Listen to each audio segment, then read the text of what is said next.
പരിശുദ്ധാത്മാവിനെ പറ്റി യേശുവിൻ്റെ ദർശനത്തിൻ്റെ വെളിച്ചത്തിൽ അടിസ്ഥാന പ്രമാണങ്ങൾ മനസ്സിലാക്കുവാൻ താല്പര്യമുള്ള ഏവർക്കും സ്വാഗതം. ക്രിസ്ത്യാനികളുടെ ഇടയിൽ ഏറ്റവും അധികം തെറ്റിദ്ധാരണകൾ ഏറ്റുവാങ്ങേണ്ടി വന്ന ഗതികേട് ഒരുപക്ഷെ പരിശുദ്ധാത്മാവിനാണ്. പരിശുദ്ധാത്മാവിൻ്റെ പേരിൽ കാട്ടിക്കൂട്ടുന്ന പേക്കൂത്തുകൾ കണ്ടാൽ ആത്മാവില്ലാത്തവർക്ക് പോലും ബോധക്കേട് വരും. ഇതിൻ്റെ പ്രധാനപ്പെട്ട കാരണം അജ്ഞതയാണ്. അതുകൊണ്ടാണ് ക്രൂശിൽ നിന്ന് യേശു പറഞ്ഞത്, പിതാവേ, അവർ ചെയ്യുന്നത് ഇന്നത് എന്നറിയായ കൊണ്ട് അവരോട് ക്ഷമിക്കണമേ. ഒരു ചെറിയ ഉദാഹരണത്തിൽ കൂടെ ആരംഭിച്ച നമ്മുടെ ഇടയിൽ, പ്രത്യേകിച്ച് പെന്തക്കോസ്തുകാരുടെ ഇടയിൽ, പരിശുദ്ധാത്മാവിൻ്റെ ദാനങ്ങളെ പറ്റി വളരെയധികം പ്രസ്താവനകളും പരാമർശങ്ങളും നടത്താറുണ്ട്. പക്ഷേ പരിശുദ്ധാത്മാവിൻ്റെ ഫലങ്ങളെ പറ്റി ആരും പറയാറില്ല. അങ്ങനെ പരിശുദ്ധാത്മാവിൻ്റെ ദാനങ്ങളിൽ ഒന്നാണ് മറുഭാഷ പറയുക, മറ്റൊന്നാണ് രോഗശാന്തി വരുത്തുക, മൂന്നാണ് പ്രവചന വരം. എന്നാൽ മറ്റനേക ദാനങ്ങളുണ്ട്. അതിലൊന്നും യാതൊരു താല്പര്യമില്ല. മനുഷ്യരെ പ്രോത്സാഹിപ്പിക്കുന്ന പരിശുദ്ധാത്മാവിൻ്റെ ഒരു ദാനമാണ്. ഏറ്റെടുത്തിരിക്കുന്ന ചുമതലകൾ ഏറ്റവും ഭംഗിയായി വിശ്വസ്തയോടെ നിർവഹിക്കുന്നത് പരിശുദ്ധാത്മാവിൻ്റെ ദാനമാണ്.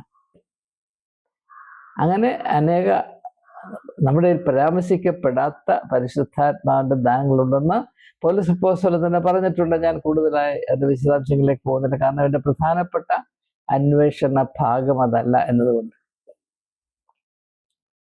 അപ്പോൾ പരിശുദ്ധാത്മാവിനെ പറ്റിയുള്ള ചില സങ്കല്പങ്ങൾ അതുകൊണ്ട് നമ്മുടെ കണ്ണടഞ്ഞിരിക്കുന്ന ഒരു സാഹചര്യത്തിലാണ് ഇതിൻ്റെ പ്രാവർത്തികമായ അർത്ഥം എന്താണ്, അല്ലെങ്കിൽ അർത്ഥവത്തായ പൊരുൾ എന്താണ് എന്ന അന്വേഷണം ഞാൻ ആരംഭിക്കുന്നത്. ഈ അന്വേഷണം ആരംഭിച്ചിട്ട് കുറച്ചാളായി. അതുകൊണ്ട് ചില കാര്യങ്ങൾ എൻ്റെ മനസ്സിൽ ഇപ്പോൾ വളരെ വ്യക്തമായി കഴിഞ്ഞത് കൊണ്ടാണ് ഞാൻ ഈ വീഡിയോ ചെയ്യുന്നത്. ഞാൻ ആദ്യമായി തന്നെ പറയട്ടെ, എൻ്റെ ആശയങ്ങൾ ഇതെൻ്റെ ആശയങ്ങളല്ല. സുവിശേഷത്തിൽ നിന്ന് പ്രാപിപ്പാനിടയായ ഈ വിലയേറിയ മുത്തുകൾ ക്രിസ്ത്യാനികളുടെ ഇടയിൽ ഇപ്പോൾ ഇടം പിടിച്ചിരിക്കുന്ന സങ്കല്പങ്ങളിൽ നിന്ന് തുലവും വ്യത്യസ്തമാണ്. വ്യത്യസ്തമായതിനെ പരിഗണിക്കാനുള്ള ബൗദ്ധികവും ആധ്യാത്മികവുമായ കേൾപ്പില്ലാത്തവർക്ക് ഈ വീഡിയോയുടെ ഉള്ളടക്കം അസഹനീയമായി തോന്നാൻ സാധ്യതയുണ്ട് എന്ന് ഞാൻ ആദ്യമായി പറഞ്ഞു കൊള്ളട്ടെ. എങ്കിലും കഴിയുമെങ്കിൽ പിടിച്ചു നിന്ന് ഇതിൻ്റെ ഉള്ളടക്കം ഒന്ന് പരിഗണിക്കുവാൻ കൂട്ടാക്കിയാൽ ഒരു പക്ഷേ ഇത് ഒരു വിടുതലിൻ്റെ അനുഭവത്തിലേക്ക് നമ്മേവരെയും നയിക്കുവാൻ സഹായിക്കും എന്നതാണ് എൻ്റെ ഉത്തമ വിശ്വാസം. ഞാൻ വിഷയത്തിലേക്ക് നേരെ കടക്കട്ടെ. പരിശുദ്ധാത്മാവ് പ്രാപിക്കുന്നു, പരിശുദ്ധാത്മാവിൻ്റെ അഭിഷേകം കൊണ്ട് നിറഞ്ഞിരിക്കുന്നു എന്നൊക്കെ പറയുന്നു. അങ്ങനെ ഒരു അവസ്ഥയുണ്ടോ? ഉണ്ട്. ഞാനത് ആത്മാർത്ഥമായി സത്യത്തിൽ ആഴത്തിൽ ആവേശത്തോടുകൂടെ വിശ്വസിക്കുന്നു. അതിനെനിക്ക് യാതൊരു സംശയമില്ല. ഇക്കാലത്ത് ബൗദ്ധികമായ വളർച്ച പ്രാപിച്ചു എന്ന് അവകാശപ്പെടുന്ന ആളുകൾ പരിശുദ്ധാത്മാവ് എന്നൊക്കെ പറയുന്നവർ മിഥ്യയാണെന്നൊക്കെ പറയുന്ന വിധത്തിൽ ജനത്തിൻ്റെ അല്ലെങ്കിൽ വ്യക്തികളുടെ മനസ്സ് കോടിപ്പോകുന്നുണ്ട്, അല്ലെങ്കിൽ വളഞ്ഞു പോകുന്നുണ്ട്. അത് യാഥാർത്ഥ്യമാണ്. പക്ഷേ എന്നെ സംബന്ധിച്ചിടത്തോളം പരിശുദ്ധാത്മാവ് ഒരു യാഥാർത്ഥ്യമാണ്. അതിനെപ്പറ്റി അല്പം പോലും സംശയമോ ശങ്കയോ എനിക്കില്ല. എന്നാൽ അതെന്താണ്, എപ്രകാരമാണ് ക്രിസ്തുയേശുവിൻ്റെ ജീവിതത്തിൽ കൂടെയും വ്യക്തിത്വത്തിൽ കൂടെയും പരസ്യശുശ്രൂഷയിൽ കൂടെയും പഠിപ്പീരുകളിൽ കൂടെയും നാം മനസ്സിലാക്കേണ്ടത്, ഇതിവിടെയാണ് വ്യത്യാസം ഉണ്ടാകുന്നത്. വളരെ വ്യത്യാസം എൻ്റെ മനസ്സിൽ വന്നിട്ടുണ്ട് എന്നത് ഞാൻ ഈ തരുണത്തിൽ സന്തോഷത്തോടെ നിങ്ങളെ അറിയിച്ചു കൊള്ളട്ടെ. ഇത് മനസ്സിലാക്കുന്നതിന് വേണ്ടി പ്രാഥമികമായ ഒരു ചെറിയ ആശയം അവതരിപ്പിക്കേണ്ട ആവശ്യമുണ്ട്. നമുക്കറിയാം, നാം മനുഷ്യരെ മനസ്സിലാക്കുന്നത് 3 ഘടകങ്ങളായിട്ടാണ്. ശരീരം, മനസ്സ്, ആത്മാവ്. അതെല്ലാവർക്കും അറിയാവുന്ന കാര്യമാണ്, പുതുമയൊന്നുമില്ല. ശരീരം, മനസ്സ്, ആത്മാവ്. എന്നാൽ ഈ 3 ഘടകങ്ങളും തമ്മിലുള്ള പരസ്പര സമന്വയം, മ്യൂച്വൽ ഹാർമണി മനുഷ്യർക്ക് നഷ്ടപ്പെട്ടിരിക്കുന്നു എന്നത് എല്ലാവരുടെയും ജീവിത അവസ്ഥയുടെയും ആന്തരികമായ സ്ഥിതിവിശേഷങ്ങളുടെയും പ്രത്യേകതയാണ്. അതുകൊണ്ടാണ് മനുഷ്യൻ്റെ ഉള്ളിൽ വലിയ അങ്കലാപ്പും അവൻ്റെ ബാഹ്യമായ പ്രവർത്തനങ്ങളിൽ ബുദ്ധിശൂന്യതയും ജീവിതത്തിൽ അർത്ഥവത്തായി പ്രവർത്തിക്കുവാനുള്ള കഴിവ് നഷ്ടപ്പെട്ടിട്ട് ഈ വിലയേറിയ ജീവിതത്തെ നഷ്ടപ്പെടുത്തുവാൻ തക്കവണ്ണം, സ്വന്തം വ്യക്തിത്വത്തെ പോലും നശിപ്പിക്കാൻ തക്കവണ്ണം മനുഷ്യൻ മൃഗനാപുത്രൻ്റെ ഉപമയിൽ രേഖപ്പെടുത്തിയിരിക്കുന്നത് പോലെ പ്രവർത്തിച്ചുകൊണ്ടേയിരിക്കുകയും അതിൽ അഭിമാനം കണ്ടെത്തുകയും അതിനെ ന്യായീകരിക്കാൻ ശ്രമിക്കുകയും ചെയ്യുന്നത് എന്ന് ഞാൻ മനസ്സിലാക്കുന്നു. അപ്പോൾ ഒരു മനുഷ്യ വ്യക്തിത്വത്തിൻ്റെ അഭികാമ്യമായ അവസ്ഥ എന്താണ്? ശരീരം, മനസ്സ്, ആത്മാവ് എന്ന 3 ഘടകത്തിൽ ഇവയെ അടക്കി ഭരിക്കുന്ന മർമ്മം ആത്മാവിൻ്റേതായിരിക്കണം, ദ സ്പിരിറ്റ് ഡയമെൻഷൻ. പക്ഷെ ഇപ്പോഴങ്ങനെയല്ല.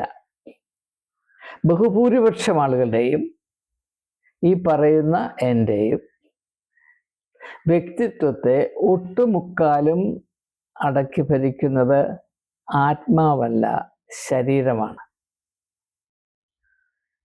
ഈ ഒരു സാർവലൗകികമായ അവസ്ഥ, അതിനോടുള്ള നിരന്തരമായ യുദ്ധമാണ് ആത്മീയത എന്ന് പറയുന്നത്. ആത്മീയത സ്വർഗത്തിൽ പോകാനുള്ള മാർഗമായി നാം ധരിക്കുകയും തെറ്റിദ്ധരിക്കുകയും ചെയ്തിട്ടുണ്ട്. അർത്ഥവത്തായി ഇതിനെ മനസ്സിലാക്കണമെങ്കിൽ ആത്മീയത മനുഷ്യന് മനുഷ്യത്വം പ്രാപിക്കുക എന്ന ഇഹലോകത്തിലെ സുപ്രധാനമായ ലക്ഷ്യത്തിലേക്കുള്ള വഴിയാണ്, വെളിച്ചമാണ്. എന്നാണ് മനസ്സിലാക്കേണ്ടത്. അപ്പോൾ മനുഷ്യൻ്റെ വ്യക്തിത്വത്തിൽ വന്ന തകർച്ച എന്താണ് എന്ന് കാവ്യാത്മകമായി വേദപുസ്തകത്തിൽ, ആദ്യ പുസ്തകമായ ഉൽപ്പത്തി പുസ്തകം 3-ാം അധ്യായത്തിൽ അവതരിപ്പിക്കുന്നു. അനുസരണത്തിൽ കൂടെ മനുഷ്യൻ ദൈവമായുള്ള ബന്ധത്തിൽ അപകടം വരുത്തി വെച്ചു. തൽഫലമായി അവൻ്റെ ജീവിത അവസ്ഥയിൽ കാര്യമായ പ്രശ്നങ്ങൾ ഉണ്ടാക്കി വെച്ചു, വിളിച്ചു വരുത്തി സ്വന്തമാക്കി വെച്ചു എന്നാണ് അവിടെ പറയുന്നത്. ലോക യാഥാർത്ഥ്യങ്ങളോട് വെളിച്ചത്തിൽ ചിന്തിക്കുമ്പോൾ 100% ശരിയാണ്. അതിൻ്റെ മനഃശാസ്ത്രപരമായ പരിഗണനയിലേക്ക് ഇപ്പോൾ പോയാൽ സമയം കൈവിട്ടു പോകും. അത് മറ്റൊരു അവസരത്തിലായിക്കൊള്ളട്ടെ. അതിനെപ്പറ്റി വളരെയധികം കാര്യങ്ങൾ വെളിപ്പെടുത്താനുണ്ട്. അപ്പോൾ നാം മനുഷ്യൻ്റെ അവസ്ഥയിൽ സ്ഥിതി ചെയ്യുന്ന വിമിഷ്ടങ്ങൾ, പ്രയാസങ്ങൾ, അരിഷ്ടതകൾ മനസ്സിലാക്കാൻ നമ്മെ സഹായിക്കുന്ന ഒരു ഘടകമാണ് ആദ്യ പുസ്തകത്തിൽ വെളിപ്പെടുത്തിയിരിക്കുന്നത്. അതായത് മനുഷ്യ വ്യക്തിത്വത്തിൽ കാര്യമായ ഒരു ഇടർച്ചയുണ്ടായിരിക്കും. എന്താണ് ആ ഇടർച്ച? ശരീരം മനസ്സിനെയും ആത്മാവിനെയും കീഴടക്കിയിരിക്കുന്നു. അതുകൊണ്ടാണ് ഒരു പഴം തിന്നാൽ മനുഷ്യൻ ദൈവത്തെ പോലെ ആകും എന്ന് പിശാച് പറയുമ്പോൾ അതിൽ ബുദ്ധി ഉണ്ടെന്ന് വിശ്വസിക്കണമെങ്കിൽ തലച്ചോറുള്ളവനും ആത്മാവുള്ളവനും സാധ്യമല്ല, മനസ്സുള്ളവനും ആത്മാവുള്ളവനും സാധ്യമല്ല. ശരീരം കൊണ്ട് മാത്രം ചിന്തിക്കുന്നവനെ ഒരു പഴം തിന്നാൽ ദൈവത്തെ പോലെ ആകാൻ സാധിക്കുമെന്ന് വിശ്വസിക്കാൻ സാധിക്കുകയുള്ളൂ. ഹവ്വ സാത്താനോട് സംവാദിച്ചപ്പോൾ അവളുടെ മനസ്സല്ല പ്രവർത്തിച്ചത്, അവളുടെ വായാണ്, ആമാശയമാണ്, ശരീരമാണ്. ആ പരമ്പര ഇപ്പോഴും തുടരുന്നു. ബഹുഭൂരിപക്ഷം ആളുകളുടെയും അവസ്ഥയിൽ ആശയത്തേക്കാൾ ആമാശയത്തിനാണ് പ്രാധാന്യമെന്ന് നമുക്കറിയാം. പ്രത്യേകിച്ച് ഇന്ന് കേരളത്തിലെ വലിയ തകർച്ചയുടെ പ്രധാനപ്പെട്ട കാരണം ഇതാണ്. ആർക്കും ആശയങ്ങളോട് താല്പര്യമില്ല, ആമാശയത്തോടാണ് താല്പര്യം. യേശുവിൻ്റെ മഹനീയമായ പഠിപ്പീരുകളെ ആസ്പദമാക്കി അത്യുന്നതമായ ഒരു വീഡിയോ ചെയ്താൽ 100 പേര് കാണുമെങ്കിൽ എങ്ങനെയാണ് ദോശ ഏറ്റവും നല്ലതായി ചൂടാൻ സാധിക്കുന്നത് എന്ന് പറഞ്ഞൊരു പാചകക്കുറിപ്പിൻ്റെ വീഡിയോ ഇട്ടാൽ 10 ലക്ഷം പേര് കാണും കേരളത്തിൽ എന്നതിന് യാതൊരു സംശയവുമില്ല. അതുകൊണ്ടാണ് ഞാൻ പറയുന്നത്, ആശയങ്ങളോടുള്ള താല്പര്യം വിട്ടിട്ട് ആമാശയത്തോട് മാത്രം താല്പര്യപ്പെടും. ഇത് മനുഷ്യൻ്റെ അധപ്പതനത്തെ സൂചിപ്പിക്കും. ഈ ഒരു അധപ്പതനത്തിൽ നിന്നാണ് മനുഷ്യൻ വ്യക്തിപരമായും ഒരു രാശി, ഒരു ജാതിയായി, മനുഷ്യജാതി എന്ന് നാം പറയില്ല, അനുഭവിക്കുന്ന എല്ലാ കെടുതികളുടെയും ഉറവിടം ഇതാണ്. ഈ അവസ്ഥയിൽ നിന്ന് ആരോഗ്യപരമായ അവസ്ഥ അതെന്താണ്? ശരീരവും മനസ്സും ആത്മാവിൻ്റെ നിയന്ത്രണത്തിൽ. ആത്മാവ് വെളിച്ചമാണ്, ആത്മാവ് ദൈവികമാണ്, ആത്മാവ് പരിമിതികളെ അതിജീവിക്കുകയും എല്ലാ പരിജ്ഞാനത്തിൻ്റെയും ഉറവിടമായി പ്രവർത്തിക്കുകയും ചെയ്യുന്നതാണ്. അതിൻ്റെ നിയന്ത്രണത്തിൽ, നടത്തിപ്പിൽ, കാര്യവിചാരകത്വത്തിൽ മനുഷ്യൻ്റെ വ്യക്തിത്വം പുതുക്കിപ്പണിതാൽ അവന് വലിയ ആശ്വാസമുണ്ടാകും എന്ന് മാത്രമല്ല, മനുഷ്യ മാഹാത്മ്യത്തിൻ്റെ വെളിച്ചമായി വ്യക്തികൾക്ക് രൂപാന്തരം പ്രാപിക്കാനിടയാകും. ഇതാണ് വേദപുസ്തകത്തിൻ്റെ ഹൃദയഭാഗം. ഇത് മനസ്സിലാക്കാതെ പരിശുദ്ധാത്മാവ് എന്താണെന്ന് നമുക്ക് മനസ്സിലാകില്ല. ഇനിയും ഞാൻ പരിശുദ്ധാത്മാവ് എന്ന ആശയത്തിലേക്ക് വരട്ടെ. ഈ പരിശുദ്ധാത്മാവും മനുഷ്യൻ്റെ ഉള്ളിലെ ആത്മാവും തമ്മിൽ ബന്ധമുണ്ടോ? മനുഷ്യൻ്റെ ഉള്ളിലാണ് ദൈവമെന്ന് പഠിപ്പിച്ച യേശുക്രിസ്തു. ആ യേശുക്രിസ്തുവിനെ പരിശുദ്ധാത്മാവിനാൽ അഭിഷേകം ചെയ്തു എന്ന് നാം വേദപുസ്തകത്തിൽ വായിക്കുന്നു. നാം ഇവിടെ ഓർക്കേണ്ട ഒരു കാര്യം, യേശുവിൻ്റെ ജനനം തന്നെ പരിശുദ്ധാത്മാവിലാണ് എന്ന് സുവിശേഷത്തിൽ കൂടെ നാം വായിക്കുന്നു. കന്യക പരിശുദ്ധാത്മാവിനാൽ ഗർഭം ധരിച്ചു എന്ന് നാം വായിക്കുന്നു. ശാസ്ത്രീയമായിട്ട് അത് അസാധ്യമാണെന്നും അതുകൊണ്ട് ക്രിസ്തീയമായ വിശ്വാസമാകപ്പാടെ തകർന്നു പോയി എന്നൊക്കെ പറയുന്ന ആളുകളുണ്ട്. പക്ഷെ അത് അവർക്ക് വേണ്ടതുപോലെ മനസ്സിലാകാൻ ഇടയാകട്ടെ എന്ന് ഞാൻ പ്രാർത്ഥിക്കുകയാണ്.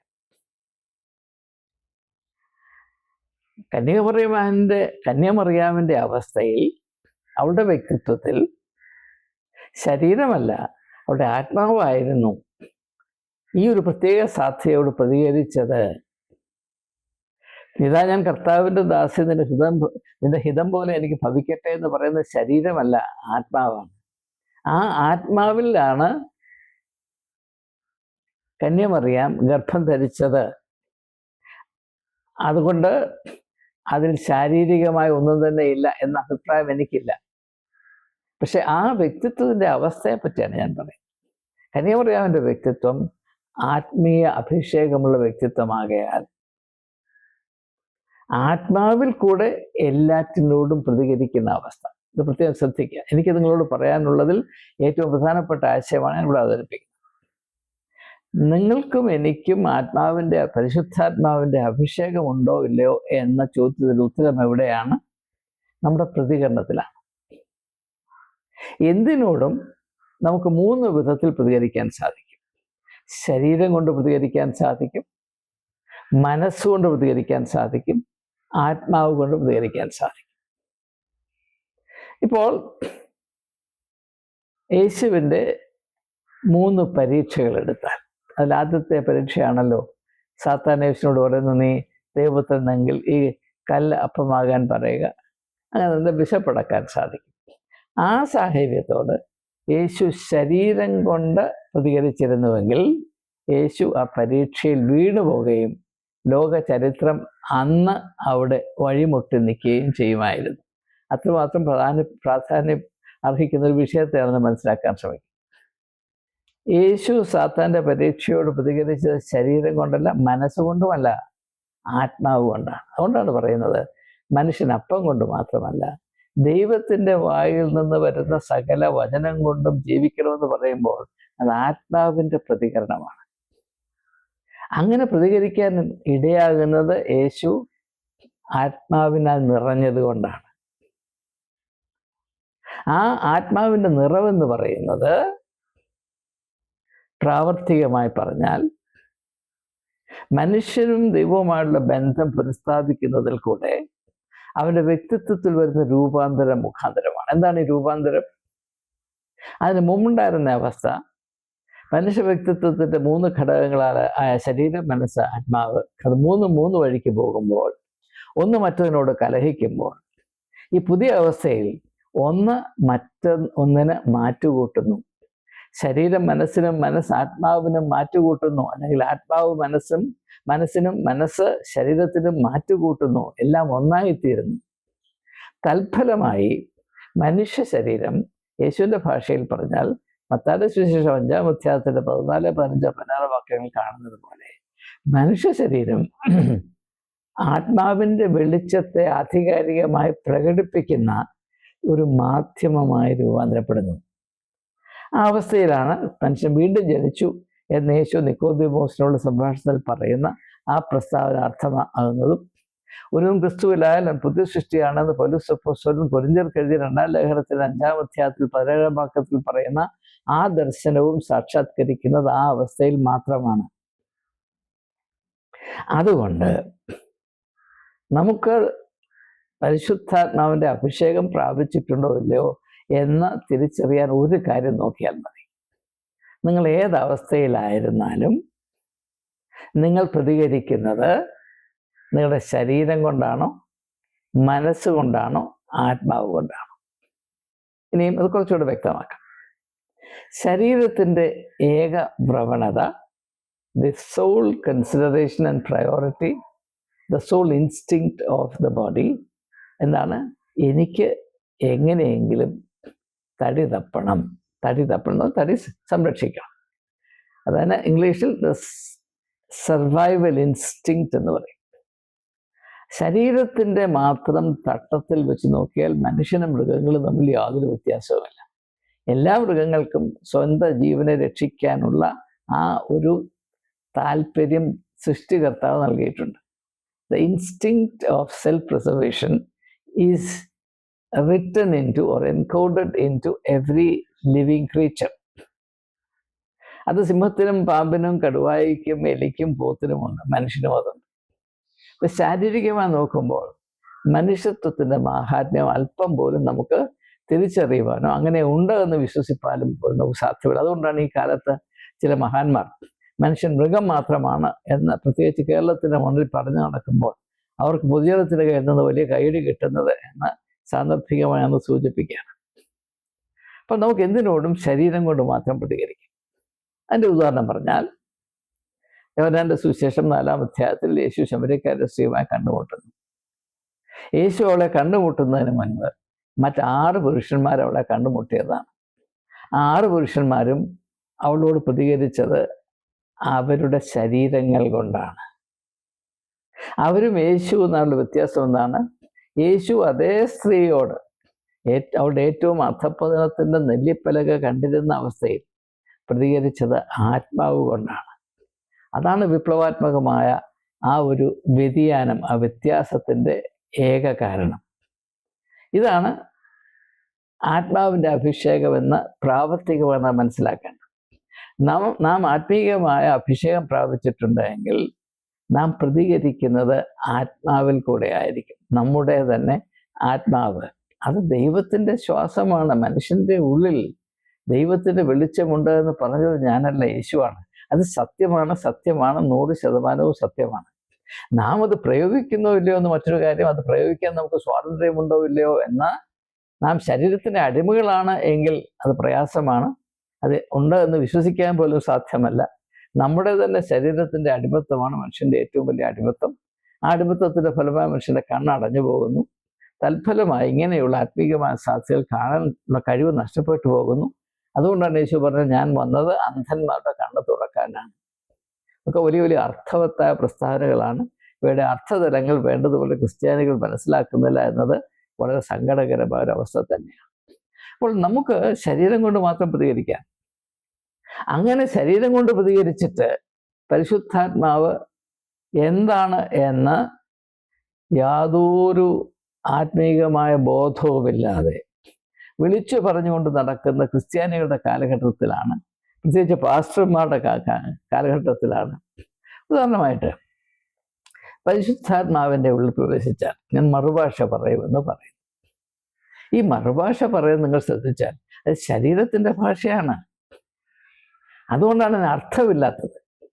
ഏതെങ്കിലും ഒരു പാസ്റ്റർ മറുഭാഷ പറഞ്ഞാൽ അതിന് എന്തെങ്കിലും അർത്ഥമുണ്ടോ എന്ന് പാസ്റ്ററോട് ചോദിച്ചാൽ പോലും അറിയത്തില്ല. അതിൻ്റെ ആകെപ്പാടെയുള്ള പ്രത്യേകത എന്ന് പറഞ്ഞാൽ ശരീരം കിടന്ന് ഉറയ്ക്കുകയും തൊള്ളകൾ കീറുന്ന പോലെ അമറുകയും മൃഗങ്ങളെ പോലെ ശബ്ദം ഉണ്ടാക്കുകയും ചെയ്യുക. അത് ശരീരത്തിൻ്റെ മറുഭാഷയാണ്. അത് മറുഭാഷ എന്നല്ല പറയുന്നത്, അത് ശരീരത്തിൻ്റെ വെറിഭാഷയാണ്. നാം കാണുന്നത് ആത്മാവുമായി യാതൊരു ബന്ധമുള്ളതല്ല, അത് ശരീരത്തിൻ്റെ വെറിഭാഷയാണ്. അതുകൊണ്ട് അവിടെ മനസ്സിന് പോലും ചിന്തിക്കാൻ പോലും ഇടമില്ല. മനുഷ്യൻ വെറും ശരീരമായി തീർന്നാൽ എന്തായിത്തീരും എന്നതിൻ്റെ ഉത്തമ ഉദാഹരണമാണ് നമ്മുടെ ഇടയിൽ ഇപ്പോൾ ഏറ്റവും അധികം വിറ്റ് ലാഭമുണ്ടാക്കാൻ സാധിക്കുന്ന ഈ മറുഭാഷ എന്ന് പറയുന്ന കച്ചവട ചരക്ക്. ദയവായി മനസ്സിലാക്കുക. അപ്പോൾ മനുഷ്യന് പരിശുദ്ധാത്മാവിൻ്റെ അഭിഷേകം ആവശ്യമാണ് എന്നതിന് യാതൊരു സംശയമില്ല. എന്നാൽ ആ അഭിഷേകം പ്രാപിക്കുന്നത് എങ്ങനെയാണ്, പ്രാപിച്ചാൽ എന്തായിത്തീരും? ഇപ്പോൾ മനുഷ്യൻ്റെ വ്യക്തിത്വത്തിൽ ഇപ്രകാരം ഒരു അടിസ്ഥാനപരമായ തകർച്ചയുണ്ടായി എന്ന് നാം മനസ്സിലാക്കി കഴിഞ്ഞു. ആ തകർച്ചയിൽ നിന്ന്, ആ തകർച്ചയുടെ പിടിമുറുക്കത്തിൽ നിന്ന് സ്വമേധയാ പുറത്തോട്ട് വരുവാൻ മനുഷ്യന് സാധ്യമല്ല. ഒരു രോഗിക്ക് അവനെ തന്നെ സൗഖ്യമാക്കാൻ സാധ്യമല്ല. രോഗിക്ക് ഒരു വൈദ്യൻ ആവശ്യമാണ്. അതുകൊണ്ടാണ് ഇങ്ങനെയുള്ള കാര്യങ്ങൾ മനുഷ്യർക്ക് സഹായം ആവശ്യമാണെന്ന് പറയും. ആ സഹായിയായിട്ടാണ് യേശു വന്നത്. വഴികാട്ടിയായിട്ട് വന്നു, വെളിച്ചമായിട്ട് വന്നു, നിങ്ങളുടെ ഉള്ളിലെ വെളിച്ചമായി വന്നു. ഞാൻ എക്കാലത്ത് നിങ്ങളുടെ കൂടെ ഉണ്ടായിരിക്കുമെന്ന് പറഞ്ഞു. ഞാൻ നിങ്ങളുടെ ഉള്ളിൽ വസിക്കാമെന്ന് പറയുന്നു. ഒക്കെ കൂട്ടിച്ചേർത്ത് വായിക്കുമ്പോൾ അർത്ഥം വളരെ വ്യക്തമായി വരികയാണ്. അപ്പോൾ പരിശുദ്ധാത്മാവ് എന്ന് പറഞ്ഞാൽ, അല്ലെങ്കിൽ പരിശുദ്ധാത്മാവിൻ്റെ അഭിഷേകം പ്രാപിച്ചു എന്ന് പറഞ്ഞാൽ അതിൻ്റെ അർത്ഥം ഇത്ര മാത്രമാണ്, വളരെ ലളിതമാണ്. ആ നിമിഷം വരെയും നമ്മുടെ വ്യക്തിത്വത്തെ അടക്കി ഭരിക്കുന്ന പ്രമാണം നമ്മുടെ ശരീരമാകയാൽ അതിൻ്റെ പരിമിതിക്കനുസരിച്ച് മാത്രമേ നമുക്ക് പ്രവർത്തിക്കാൻ സാധിക്കുകയുള്ളൂ. ഉദാഹരണമായിട്ട് ഒരു ശിശു ജനിച്ചു. ആ ശിശു ജനിച്ചത് കൊണ്ട് 2000 ശിശുക്കളെ കൊന്ന് ഇല്ലാതാക്കിയാൽ എനിക്ക് സമാധാനമായിട്ട് രാജ്യം ഭരിക്കണമെന്ന് ഹെരോദാവിന് തോന്നണമെങ്കിൽ അവനിൽ പ്രവർത്തിച്ചത് മനസ്സോ ആത്മാവോ അല്ല, അവൻ്റെ ശരീരം മാത്രമാണ്. ശരീരം കൊണ്ട് ചിന്തിച്ചാൽ ഇങ്ങനെയിരിക്കും. ഇപ്പം നമ്മുടെ ഭാരതത്തിൽ നടന്നുകൊണ്ടിരിക്കുന്ന പല കാര്യങ്ങളുടെയും പൊരുൾ മനസ്സിലാക്കണമെങ്കിൽ ദയവായി ഈ തത്വം നിങ്ങൾ പ്രയോഗിക്കണം. മനുഷ്യൻ ഇപ്പോൾ ചിന്തിക്കാന്നല്ല, പ്രവർത്തിക്കുന്നത് അവൻ്റെ ശരീരം കൊണ്ട് മാത്രമാണ്. അതുകൊണ്ടാണ് മനുഷ്യൻ ഭുജബലം, കൈ കൊണ്ട് അടിച്ചമർത്തുക, കീത്താടി ഇടിച്ചു പറിക്കുക, ഞങ്ങൾ പറയുന്നതിൽ നിന്ന് വ്യത്യസ്തമായി ജയശ്രീരാം വിളിക്കാത്തവൻ്റെ തല പൊട്ടിക്കുക. ഇങ്ങനെ ചിന്തിക്കുന്നത് ദൈവത്തെ അല്ലെങ്കിൽ പ്രവർത്തിക്കുന്നത് ദൈവത്തെ ബഹുമാനിക്കുന്നതിനുള്ള മാർഗമാണ് എന്ന് ചിന്തിക്കണമെങ്കിൽ മനസ്സുകൊണ്ട് സാധ്യമല്ല, ആത്മാവ് കൊണ്ട് സാധ്യമല്ല. അധപ്പതിച്ച ഭ്രാന്ത് പിടിച്ച ശരീരം കൊണ്ട് മാത്രമേ സാധിക്കൂ. ആത്മാവിൻ്റെ നിയന്ത്രണത്തിൽ നിന്ന്, മനസ്സിൻ്റെ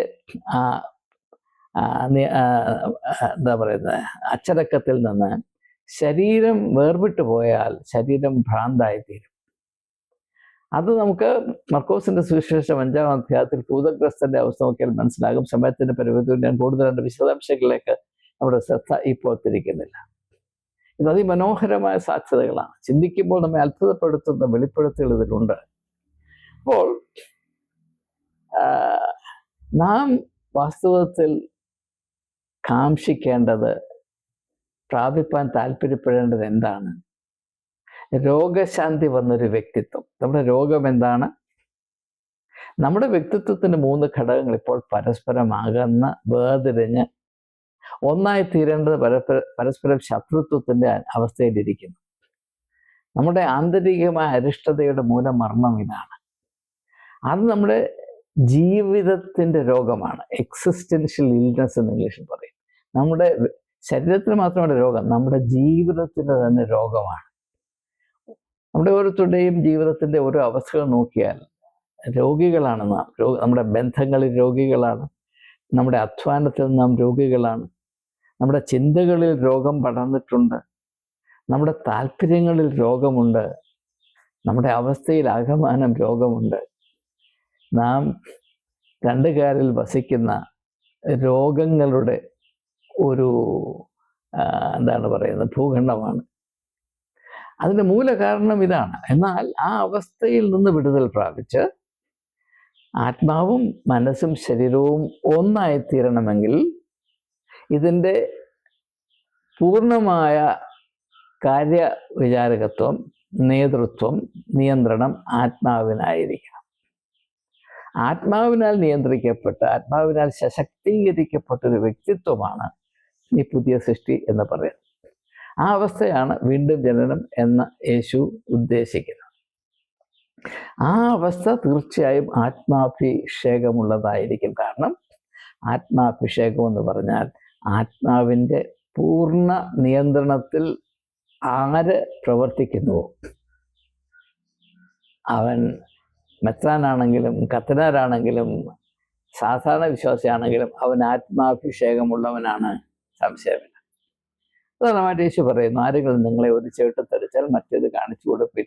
നിങ്ങളുടെ ശരീരം കൊണ്ട് അത് സാധിക്കുമെന്ന് വിചാരിക്കുന്നുണ്ട്? ഒരിക്കലുമില്ല, ഒരിക്കലുമില്ല. നിങ്ങളുടെ ബുദ്ധി കൊണ്ട് മാത്രം അത് സാധിക്കുമെന്ന് വിചാരിക്കുന്നുണ്ട്? ഒരിക്കലും സാധ്യമല്ല. അത് സാധിക്കണമെങ്കിൽ നിങ്ങളുടെ വ്യക്തിത്വത്തെ ആത്മാവ് പരിപൂർണമായി നിയന്ത്രിക്കുന്ന അവസ്ഥയിൽ മാത്രമേ സാധിക്കുകയുള്ളൂ.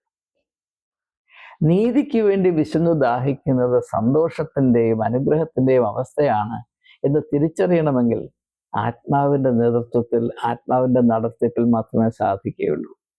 മുൻപേ അവൻ്റെ രാജ്യവും നീതിയും അന്വേഷിക്കുന്നത്, അതോടെ ഇതൊക്കെ നിങ്ങൾക്ക് ലഭിക്കുമെന്ന യേശുവിൻ്റെ വചനം യഥാർത്ഥത്തിൽ വിശ്വസിക്കാൻ നമുക്ക് കഴിയണമെങ്കിൽ ശരീരം കൊണ്ടോ മനസ്സുകൊണ്ടോ സാധ്യമല്ല. ആത്മാവിൻ്റെ പ്രേരണയിൽ മാത്രമേ അത് സാധിക്കുകയുള്ളൂ. എനിക്ക് വേണ്ടി നിങ്ങളെപ്പറ്റി എല്ലാ കുറ്റങ്ങളും കളവായി പറയുമ്പോൾ നിങ്ങൾ അതീവമായി സന്തോഷിപ്പിക്കുമെന്ന് പറയുമ്പോൾ അങ്ങനെ സന്തോഷിക്കണമെങ്കിൽ ആത്മാവിൻ്റെ നിയന്ത്രണത്തിൽ മാത്രമേ സാധിക്കുകയുള്ളൂ. നിങ്ങളെ തന്നെ രക്ഷിച്ചാൽ നിങ്ങളുടെ ജീവൻ നഷ്ടപ്പെട്ടു പോകും. എനിക്ക് വേണ്ടി നിങ്ങളുടെ ജീവനെ പണയം വെച്ചാൽ നിങ്ങൾ ജീവിക്കും എന്ന ആ മനുഷ്യബുദ്ധിയെ കവിയുന്ന പ്രമാണം ആരെങ്കിലും സ്വീകരിക്കാൻ സാധിക്കണമെങ്കിൽ ആത്മാവിൻ്റെ അഭിഷേകത്തിൽ കൂടെ മാത്രമേ സാധിക്കുകയുള്ളൂ. അതുകൊണ്ട് പരിശുദ്ധാത്മാവിൻ്റെ അഭിഷേകം എന്നത് ഒരു യാഥാർത്ഥ്യമാണ്. പക്ഷേ അത് ക്രിസ്ത്യാനികൾ ഇതുവരെ മനസ്സിലാക്കിയ വിധത്തിൽ അല്ല. അത് വെറും ഭോഷത്വമാണ്, അല്ലെങ്കിൽ ശുദ്ധ മലയാളത്തിൽ പറഞ്ഞാൽ പോഴത്വമാണ്. അത് മൃഗീയമാണ്. ശരീരത്തിൻ്റെ ആ വക്രത കൊണ്ടും അപരിഷ്കൃതമായ മൃഗതുല്യമായ പ്രവണതകൾ കൊണ്ടും മാത്രം പരിശുദ്ധാത്മാവ് എന്ന് പറയുന്ന ദിവ്യമായ സങ്കല്പത്തെ തെറ്റിദ്ധരിച്ച് ഏറ്റവും അപലപനീയമായി, അപഹാസ്യമായി അവതരിപ്പിച്ച് പൊട്ടന്മാരായ സ്ത്രീകളെയും പുരുഷന്മാരെയും ചൂഷണം ചെയ്യുന്ന ഒരവസ്ഥയിലേക്ക് പരിശുദ്ധാത്മാവ് എന്ന ദിവ്യസങ്കല്പം വലിച്ചിഴക്കപ്പെട്ടിരിക്കുന്നത് കൊണ്ടാണ് വചനത്തോടുള്ള വിധേയത്വത്തിൽ ഈ അടിസ്ഥാനപരമായ വെളിപ്പെടുത്തൽ നടത്തുവാൻ ഈയുള്ളവർ നിർബന്ധിതനായി തീർന്നത്. ഇത് സംബന്ധമായ അനേക കാര്യങ്ങൾ വെളിപ്പെടുത്താനുണ്ട്. അത് ഞാൻ വെളിപ്പെടുത്തിയില്ലെങ്കിലും നിങ്ങൾ കുറച്ചൊക്കെ വേദപുസ്തകത്തിൻ്റെ വെളിച്ചത്തിൽ അന്വേഷിച്ചാൽ നിങ്ങളെ അത്ഭുതപ്പെടുത്തുന്ന കാര്യങ്ങൾ വെളിപ്പെട്ട് വരുന്നതാണ്. ദയവായി ഒന്ന് ശ്രമിക്കണമേ എന്ന് വീണ്ടും വിനീതമായി അഭ്യർത്ഥിച്ചുകൊണ്ട്, മറ്റെന്ത് സഹിച്ചാലും പരിശുദ്ധാത്മാവിനെ പേക്കോലം കാണിക്കുന്ന ഈ പരിപാടി നിങ്ങൾ സഹിക്കരുത് എന്നുകൂടെ അപേക്ഷിച്ചുകൊണ്ട് വാക്കുകൾ ചുരുക്കുന്നു. ഏവർക്കും നമസ്കാരം.